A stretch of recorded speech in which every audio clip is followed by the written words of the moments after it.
So it's been another year, so it means it's that time again. Apple just announced the iPhone 6s, and you're trying to decide if you should upgrade. Trust me, I know I've been dealing with the same thing myself. But with the release right around the corner, here's some things to take note of when making the big decision. First off, let's weigh out the pros. In other words, what's new that's going to make you want to throw cash at Apple?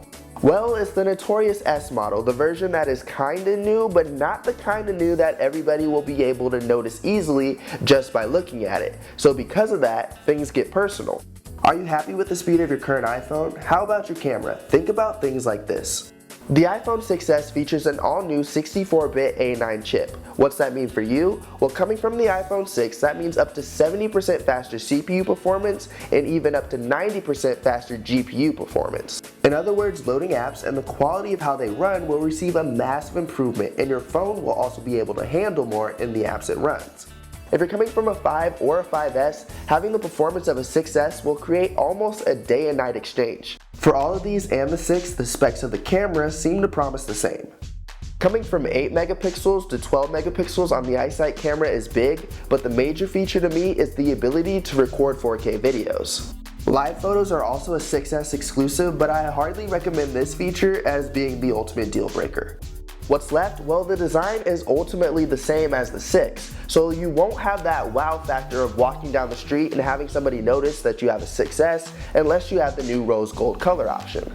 But in your hand, you may notice a difference as it's built from a new grade of aluminum, in fact the same used in the aerospace industry, so hopefully it won't bend this time around.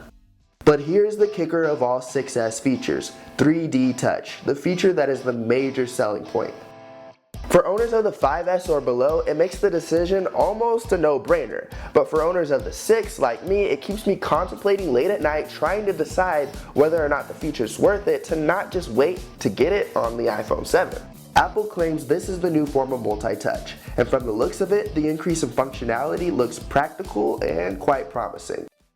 So other than that, the 6S just has an improved version of Touch ID, but I can't say I've had any complaints with the version already on my 6. Ultimately, if you have any model of an iPhone below the 6, this could be a quality time to upgrade, especially with the ability to dive into the all-new iPhone upgrade program. But if you have a 6, well, the question is, how bad do you want 3D touch? As for me, I'm just gonna wait things out, but who knows, there could be a 6S Plus in my future soon enough.